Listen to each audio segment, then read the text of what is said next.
आप क्या कर रहे हो कि हाँ भाई मुझे मार के मुझे गाड़ दो, ऐसे कर रहे हो आप लोग, ठीक है। हेलो दोस्तों, welcome to our channel be a programmer में। तो आज की ये पर्टिकुलर वीडियो इतनी ज़्यादा इन्फॉर्मेटिव होने वाली है, जो भी एक्सपीरियंस है मेरे को, जो भी मेरे को पता है, इतने टाइम से मैं यूट्यूब की वीडियोज़ बना रहा हूँ। अप्रॉक्सीमेटली 2 साल होने वाले हैं। नेक्स्ट थिंग, फिर मेरे पास 1+ ईयर्स का दैट इज डेटा इंजीनियरिंग का एक्सपीरियंस है, बेसिकली IT का एक्सपीरियंस है, कॉर्पोरेट इंडस्ट्री का एक्सपीरियंस है और MNC का एक्सपीरियंस है बेसिकली। तो मैं उसके बेसिस पे काफ़ी पॉइंट्स मैंने शॉर्टलिस्ट किए हैं, दैट इज 12 पॉइंट्स, जो उसके बारे में मैं बात करने वाला हूँ, जिसके बारे में बताने वाला हूँ आपको। डेफिनेटली रेज्यूमे के ऊपर होने वाला है, जिससे आपका हेल्प होगा कि हाँ भाई सामने वाला जो रिक्रूटर है, सामने वाली जो HR है, वो पर्टिकुलर देख के इंप्रेस हो सके, या वो कोई इररिलेवेंट चीज़ें, गलत चीज़ें आप लोग ना डालो एज अ फ्रेशर, ठीक है। तो मेरा मोटिव यही है कि हाँ भाई आपको बता सकूं क्या क्या चीज़ें इंपॉर्टेंट होती है जब आप रेज्यूमे बता रहे हो, क्या क्या चीज़ें नहीं इंपॉर्टेंट होती हैं, what are things are that is important whenever you are making a resume, because it depends on your resume. Whenever you are giving a resume, applying by resume, that is the first impression, that is HR screening. HR screening पहला वही होता है, that is in many companies you might have seen, पहला step होता है HR screening, उसके बाद होता है आपका इंटरव्यू प्रोसेस या असेसमेंट प्रोसेस, वो सारे बाद में होता है। पहला आपका होता है HR स्क्रीनिंग कि हाँ भाई आपका पर्टिकुलर रेज्यूमे जो है वो रेलेवेंट भी है कि नहीं, वो सही भी है कि नहीं, उस पर डिपेंड करता है। तो वो सारी चीज़ें हम लोग बात करने वाले हैं इस पर्टिकुलर वीडियो में। काफ़ी चीज़ें मैं बताने वाला हूँ, 12 पॉइंट्स, 12 पॉइंट्स हैं जिनके बारे में हम लोग डिटेल में बात करेंगे। एक एक पॉइंट्स में आपको टाइम स्टैम्प मिलेगा जरूर, तो आपके लिए ईजी हो जाएगा वीडियो देखना। तो स्टार्ट करते हैं वीडियो को लाइक करिए, कॉमेंट जरूर कर देना, बिकॉज बहुत टाइम लगा इस पोस्ट को बनाने में, सारा एक्सपीरियंस मैंने अपना डाल दिया है। That is what ever kind of things मैं बताने वाला हूँ, डेफिनेटली आपको हेल्प होगा, ठीक है। तो स्टार्ट करते हैं, मैंने पॉइंट्स यहाँ पे लिखे हुए, मैं एक एक करके पॉइंट्स आपको बताऊंगा, उसके बाद उसको एक्सप्लेन करूंगा, ठीक है। तो स्टार्ट करते हैं पहले पॉइंट से, that is not mentioning potential skills in your और any work experience. That is सबसे पहला गलती हम लोग क्या करते हैं भाई, कि हम लोग क्या नाम है, जो हमारी particular skill, suppose I am a fresher, ठीक है, and I am particularly skilled in backend, suppose backend में मैं स्किल्ड हूँ, या टीम मैनेजमेंट में स्किल्ड हूं, या किसी भी एक पर्टिकुलर स्किल में मैं स्किल्ड हूं, मेरे को वो चीज आती है अच्छे से, तो मैं वो चीज मेंशन करूंगा, दैट इज इंपॉर्टेंट। या मैंने कोई इंटर्नशिप की उससे रिलेटेड, या मैंने कहीं पे कोई कोलैबोरेशन किया है, मतलब कोई कहीं पे कंट्रीब्यूट किया उनसे पर्टिकुलर चीज से रिलेटेड, तो वो मेरे वर्क एक्सपीरियंस में आया ना भाई। वर्क एक्सपीरियंस में आपने इंटर्नशिप की कहीं पे, तो आपके कहां पे आया, वो आया आपके एक्सपीरियंस में। दैट इज एक्सपीरियंस, मतलब ऐसा नहीं कि हाँ भाई आपको इतने साल का एक्सपीरियंस हो गया, वो आपके मतलब ऐसा आया कि हाँ वो स्किल आपको आती है। अगर वो चीज मेंशन करते हो अपने रेज्यूमे में, पोटेंशियल स्किल्स हैं वो, डेफिनेटली तो आपको बहुत ज्यादा फायदा होने वाला है, बिकॉज उससे रिलेटेड अगर जॉब में आप अप्लाई कर रहे हो, तो सामने वाले रिक्रूटर को बहुत ज्यादा इंप्रेस होगा और उसको ऐसा लगेगा कि हाँ भाई this is a person who is skilled, मतलब वो पर्टिकुलर पहले से काम कर चुका है या उसको पहले से ये चीज आती है, तो वो ज्यादा बेटर काम कर पाएगा। That is important. दूसरी चीज क्या है कि resume not having proper structure with proper spacing, ये चीज मैं मानूंगा 100%। ये इतने ढेर सारे लोग मेरे को रेज्यूम रिव्यू के लिए भेजते हैं, और मैंने 90% रेज्यूमे या 80% मैं बोल सकता रेज्यूमे ये गलतियां रहती हैं। दैट इज हम लोग क्या करते हैं, whenever we are making a resume, we are not seeing the proper structure, that is we are just making resume to fill out the page. Will make 2 page of resume, 3 page of resume, not required. और if you are making 1 page of resume also ना, keep it structured, that is आपको सारी चीजें include करनी है उस resume में। आपका एजुकेशन बैकग्राउंड हो गया, आपका स्किल हो गया, आपका प्रोजेक्ट्स वगैरह अगर कोई है, या कोई कॉन्ट्रीब्यूशन कहीं पे किया है, कहीं इंटर्नशिप की है, वो सारी चीज वहां पे होनी चाहिए। That is very very important.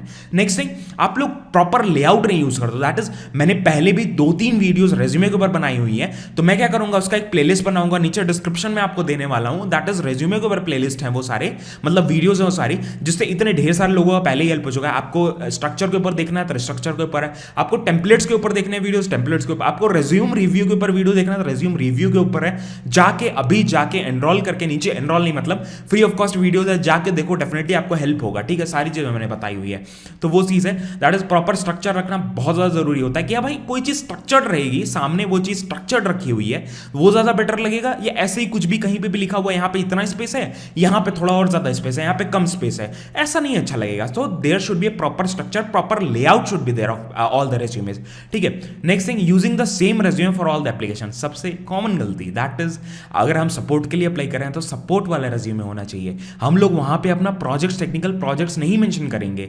या हम अगर किसी HR के लिए अप्लाई कर रहे हैं, सपोज हम HR जॉब के लिए अप्लाई कर रहे हैं, तो वहां पे HR से रिलेटेड कोई तो एक्सपीरियंस, कोई भी एजुकेशन या कुछ भी कोई स्किल होनी चाहिए ना, that we are interested in this, that we have worked in this, कुछ ना कुछ तो होना चाहिए डेफिनेटली, ठीक है, ताकि सामने वाला HR जो है, जो भी आपको रिक्रूट कर रहा है, उस बंदे को लगे कि हाँ वो रेलेवेंट तो है बंदा, तो हम लोग एक ही एप्लीकेशन के लिए एक ही रेज्यूमे रखते हैं, मतलब एक एप्लीकेशन, मतलब 10 एप्लीकेशन करने 10 पर्टिकुलर जॉब रोल्स हैं, ठीक है। तो we are using the same resume for all the application, that is not at all correct. Because अगर सॉफ्टवेयर इंजीनियर, ठीक है, तो वो ठीक है, सॉफ्टवेयर इंजीनियर के लिए 10 जगह अप्लाई कर दिया एक ही रेज्यूमे से, ठीक है। But when we are applying for different different roles, we have to use different different resumes, that is very very important. Template नहीं बदलने के बोल रहा हूं मैं, चीजें कंटेंट बदलने के लिए बोल रहा हूं कि हाँ कंटेंट वैसा रेलेवेंट डालो, ताकि आप 10 जगह अप्लाई करो तो 8 जगह तो रेलेवेंसी मिले और वो शॉर्टलिस्टिंग तो हो। वो शॉर्टलिस्टिंग बहुत ज्यादा इंपॉर्टेंट होती है। उसके बाद फिर स्पेलिंग एंड ग्रामेटिकल मिस्टेक, ठीक है, कई लोग इसमें मिस्टेक कर दे तो दैट इज, और यहां पे मैंने देखा, मैंने एक रेज्यूम रिव्यू के ऊपर वीडियो बनाया था, उसमें बंदे ने रेज्यूम की स्पेलिंग गलत लिखी थी, ठीक है, रेज्यूम की स्पेलिंग गलत लिखी थी। तो आपका पहला इंप्रेशन यहीं पे जाता है, दैट इज अगर आप इन सारे मेजर चीजों का आप लोग गलत स्पेलिंग लिख रहे हो, गलत चीजें दिखा रहे हो, दैट वो सही नहीं है, ठीक है। तो हर एक चीज को प्रॉपर 2 बार जरूर वेरीफाई कर लेना। अगर आप कहीं पे अप्लाई कर रहे हो, डेफिनेटली वो आपको नेगेटिव इंपैक्ट दे सकती है, पॉजिटिव नहीं तो नेगेटिव तो जरूर दे सकती है अगर आप स्पेलिंग मिस्टेक्स कर रहे हो रेज्यूमे में, ठीक है। तो प्रोजेक्ट्स का अपना स्पेलिंग्स, स्कूल का अपना स्पेलिंग्स, उसके बाद डिग्रीज का अपना स्पेलिंग्स सही से देख लेना, बिकॉज ये सारी इंपॉर्टेंट चीजें हैं। ये आपने कोई एक्सपीरियंस डाला तो उसका स्पेलिंग्स, सबका स्पेलिंग वगैरह चेक कर लेना। उसके बाद not mentioning potential achievements and accomplishment. Suppose आपने कहीं पे पार्टिसिपेट किया, सपोज आपने पार्टिसिपेट किया, कोई कॉन्टेस्ट है पर्टिकुलर ऑनलाइन हो रहा है, उसमें पार्टिसिपेट किया, आपने अचीवमेंट्स, कोई आपका रैंक आया या कहीं पे आपने कोई रैंक लाया, ठीक है, ऑफलाइन ऑनलाइन कोई भी अचीवमेंट, ठीक है, या आप accomplishment related to the job, relevant to the job, definitely आपको मेंशन करना चाहिए, वेरी वेरी इंपॉर्टेंट। अब आप ये मेंशन कर रहे हो कि हाँ मैंने क्या नाम है, स्कूल में मैंने 100 मीटर वाली रेस जीती थी, this is not at all relevant. आप सॉफ्टवेयर इंजीनियर के लिए अप्लाई कर रहे हो, आप रेस का मेंशन करके क्या फायदा होने वाला है? कुछ फायदा नहीं होने वाला है। आपको बस भरने के लिए नहीं भरना है, मतलब भरने के लिए चीजें नहीं मेंशन करनी है। You have to mention the things potentially, मतलब relevant to the job, relevant to the profile, so that वो मतलब आपको पॉजिटिव इंपैक्ट दे। नेगेटिव इंपैक्ट क्यों लेना है? ठीक है, नेगेटिव इंपैक्ट नहीं लेना है, फालतू की चीजें नहीं भरनी है, सिंपल रिज्यूमे रखोगे, कम कंटेंट्स रखोगे, कोई दिक्कत नहीं है। If it is impressive it will be impressive, if you are filling the things relevancy रहेगी तो इंप्रेसिव रहेगा, that is very very important point, ठीक है।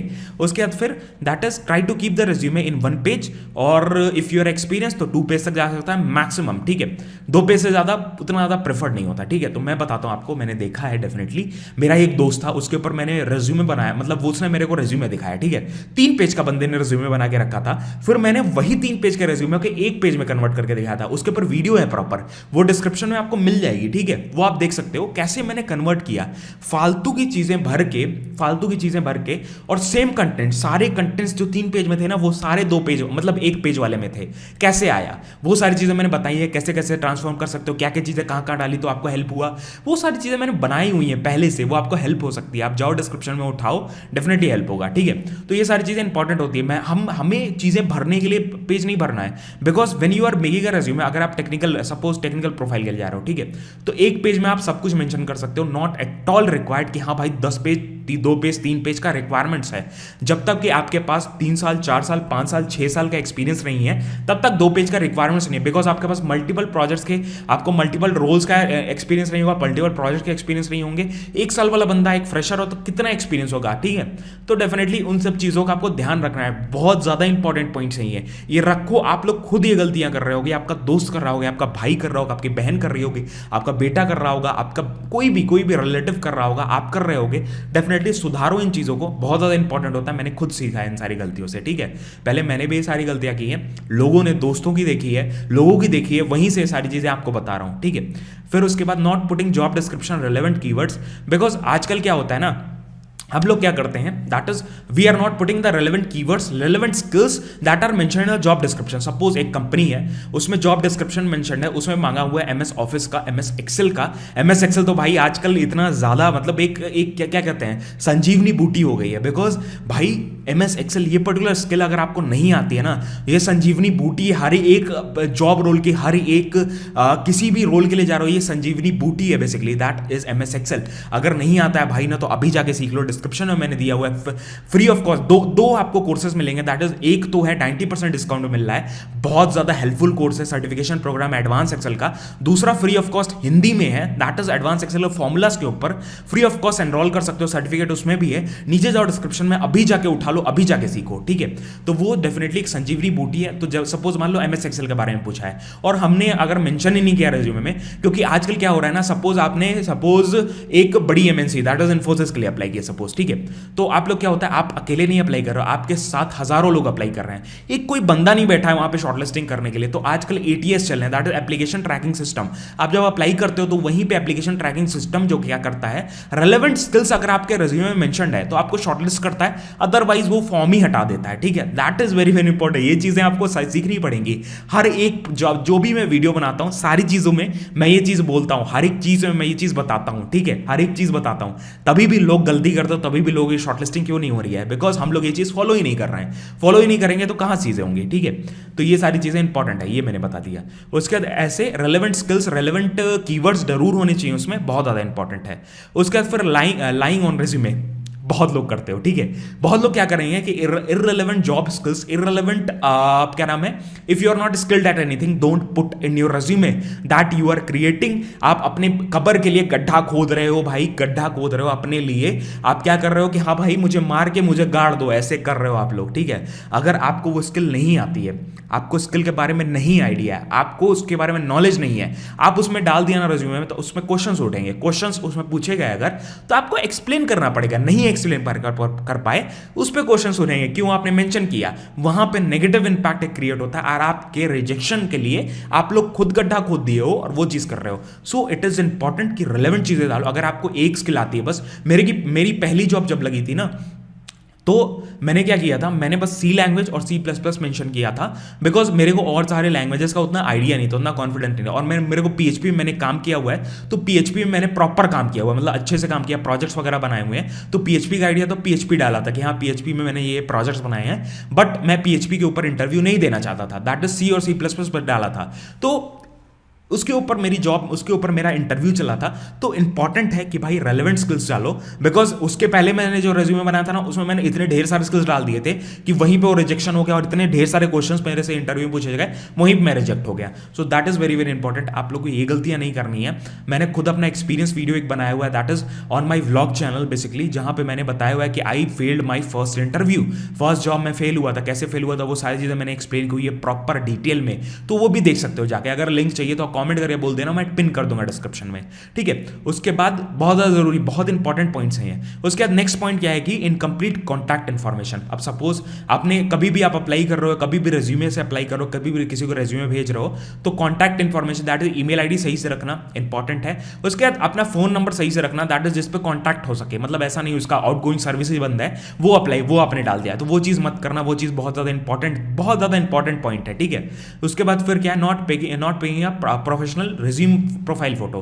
तो मैं एक कहूंगा that is it is not that important. अगर आप फोटो डाल रहे हो, ठीक है, इंपॉर्टेंट पहली चीज तो इंपॉर्टेंट नहीं है, इतनी ज्यादा इंपॉर्टेंट नहीं है। अगर आप लोग डाल भी रहे हो ना, तो एक प्रोफेशनल फोटो डाल लो, देखिए शर्ट में खींच लो फोटो, यार क्या जाता है, आपको पूरा फोटो डालने की जरूरत ही नहीं है। आपको यहां तक एक गोल फोटो, बस एक गोल फोटो ही डालोगे ना, तो इतना शर्ट एक पहन के दीवार पे फोटो खिंचवा लो, या कहीं पर्दे के पास फोटो खिंचवा लो, ऐसा खिंचवाओ कि हाँ बैकग्राउंड में कोई और ना दिखे, प्लेन बैकग्राउंड रहे। व्हाइट बैकग्राउंड पे खिंचवाओगे सबसे ज्यादा अच्छी फोटो लगती है। मैंने पहले भी आपको बताया हुआ है, एक्सेंचर के आ जाओ, आप एक्सेंचर का अप्लाई करने जाओगे ना, एक्सेंचर में अलग से मेंशन रहता है कि व्हाइट बैकग्राउंड फोटो डालो, अमेजॉन में मेंशन रहता है, ठीक है, अलग अलग प्रोफाइल्स में मेंशन होता है कि हाँ भाई आप व्हाइट बैकग्राउंड फोटो डालो, बिकॉज जो सामने वाला कंप्यूटर उसको शॉर्टलिस्ट करने में ईजी रहेगा, ठीक है। तो मैं ये चीज इसलिए बता रहा हूँ, प्रोफाइल फोटो देखो इतना ज्यादा इंपॉर्टेंट नहीं है, लेकिन अगर डाल लो इंप्रेशन क्रिएट करना चाह रहे हो, एक प्रॉपर ड्रेसिंग सेंस में खींच के डालना, ऐसे ही कुछ भी ऐसे ही नहीं कि हाँ हाफ टी शर्ट पहन के डाल दिए, don't do like that will create a negative impact, ठीक है।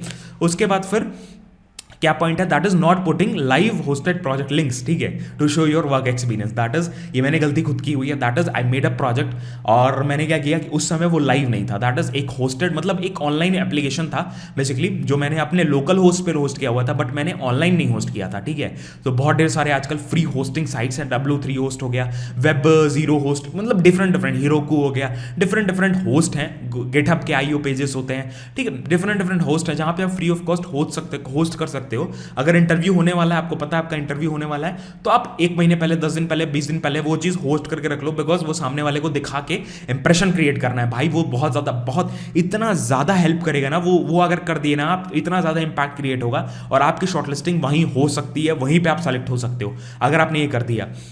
लेकिन हम लोग क्या गलती करते हैं कि भाई हमने प्रोजेक्ट तो डाल दिए, लेकिन हम लोगों ने कहीं पे होस्ट नहीं किया उसको। हम लोग टेक्निकल बैकग्राउंड से अगर हैं तो हम लोग को होस्ट करना है, उसको ऑनलाइन डालना है, ताकि वो लोग देख सकें सामने से, अपने मोबाइल पे खोले, अपने मोबाइल पे देख सकें, स्क्रॉल करके देखेंगे। सोचो कितना अच्छा इंपैक्ट बनेगा।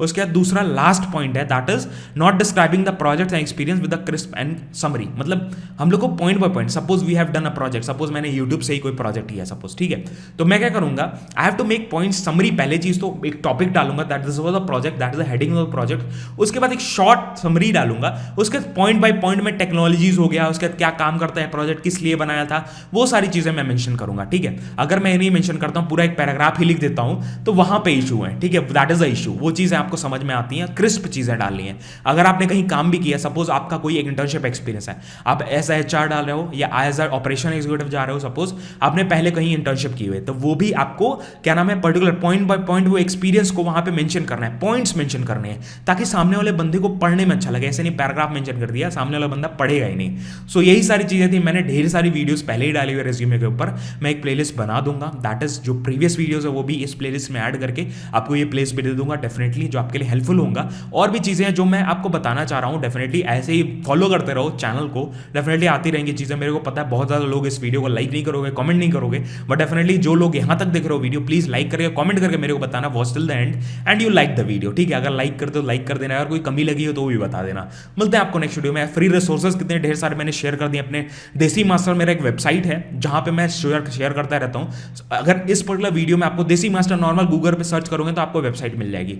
यही सारी चीजें थी और आपको यही सारी चीजें मैं डेली देता रहूंगा, डेफिनेटली पोस्ट करता रहता हूं डेली, आपको डेफिनेटली वैल्यू प्रोवाइड करेंगे। और मेरा व्लॉग चैनल भी फॉलो कर सकते हो। Currently I am settle in Bangalore, और मैं व्लॉग शेयर करता रहता हूँ, इन्फॉर्मेटिव व्लॉग्स हो गए, मजेदार व्लॉग ज्यादा शेयर करता हूँ जो आपको मजा आए देखने में, ठीक है, इन्फॉर्मेशन भी मिले, मजा भी आए। तो यही सारी चीजें आपको मिलते हैं नेक्स्ट वीडियो में। जय हिंद, वंदे मातरम, बाय बाय, अपना ध्यान रखना। मिलते हैं आपको नेक्स्ट वीडियो में। डेली ऐसे वीडियोस पोस्ट करते रहेंगे, डेली सपोर्ट करते रहना, ऐसी चीजें आपको मिलते रहेंगी। बाय बाय, जय हिंद, वंदे मातरम, बाय बाय।